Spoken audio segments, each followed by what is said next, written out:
welcome to Views from the Arch, where we always got the city in our sight, man.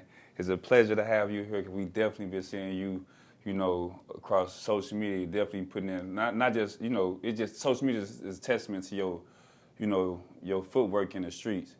But I give you a chance to introduce yourself, man. We didn't win behind the For sure, for sure, for sure. I'm loving the tagline, by the way. Yeah, appreciate it. But man, Jason Watson, I'm a St. Louis native. So I grew up in Walnut Park. I'm from the city, you know what I'm saying? So you've been seeing all this green, which is a testament to show me peace and the work that we do. You know what I mean? But that really came from me just being a part of the city. I'm from the city. So this is us saying, man, how do we use our influence and our respect to keep our people to stop killing each other? And you say you grew up, I guess, essentially in Walnut Park. Mm-hmm. Let's talk about that for a little minute. How was your upbringing in St. Louis? Yeah, man. So I grew up like many of the dudes that I end up working with. My father passed when I was young. My mother been a drug addict as long as I could remember, but I say that carefully because my mother one of the strongest women I know, and she always been a realist. But that was my household, you know what I mean? So I was raised in a household where, in a lot of ways, I had to start to fend for myself. So I started selling drugs young, probably about 12 years old, you know what I'm saying? By the time I was 14, I was snorting heroin. So I went to Beaumont High School, got kicked out of Beaumont, got sent to Tri-A, which is an alternative school. Everybody know what Tri-A is. And I caught my first real case at Tri-A, and then got off of drug court.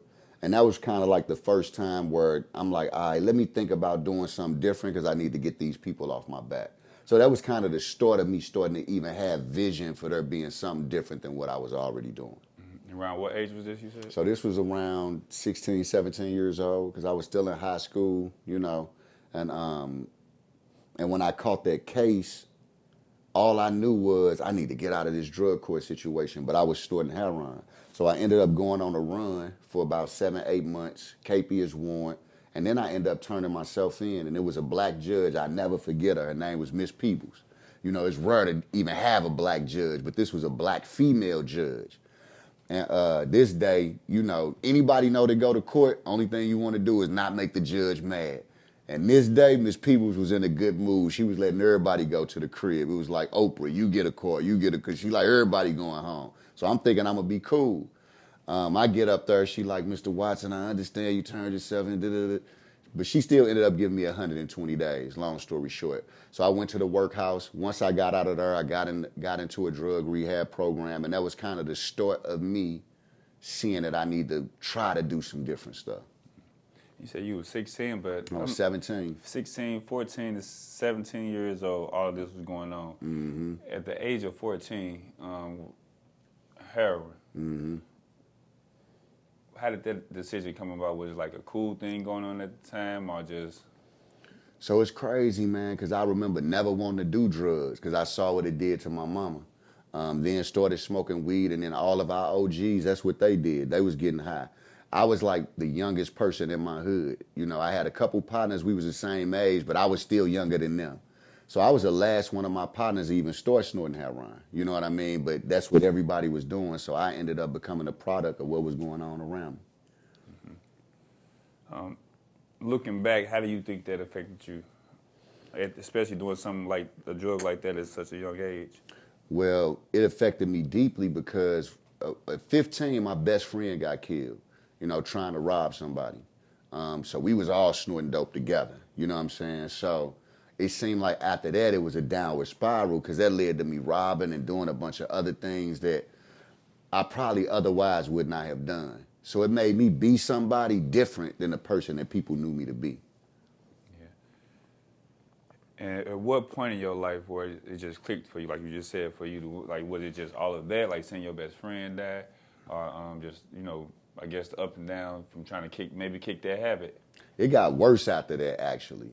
I would say I was probably more so around 22, something like that, when things started to click for me. And if I'm honest, for me, that happened through my faith in God. That had an impact on I could do something different. You know what I'm saying? And once I kind of got plugged into the church at the time, that kind of derailed, you know what I mean? I ended up having a family, a lot of things had changed for me, so responsibilities were sitting in my lap. And those were things that kind of helped for me to try to see something different. Because even though I was in the streets and I was wild, and I always had a head on my shoulders. Like, even at school, like, the schoolwork was easy. I never been dumb, you know what I'm saying? Like, and I've always had some level of influence. It just was all I knew what was around me, what was within these 8-block radius, you know what I'm saying? So I felt like it wasn't no choices outside of what I saw, you know what I mean? And did you end up completing school? Yeah, so what I ended up doing was once I went through drug court, did I end up completing school? High You mean school. high school? Yeah. No, I got kicked out. So I eventually got my GED.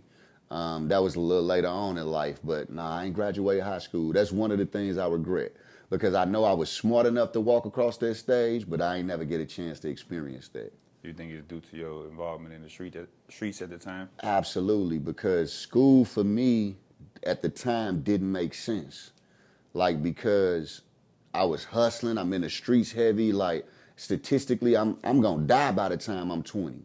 Like, school just didn't make sense for me at the time. So I would go and I would engage and I would do the work, but I was really focused on other things, you know what I'm saying? Because that was my real life. Yeah, for sure.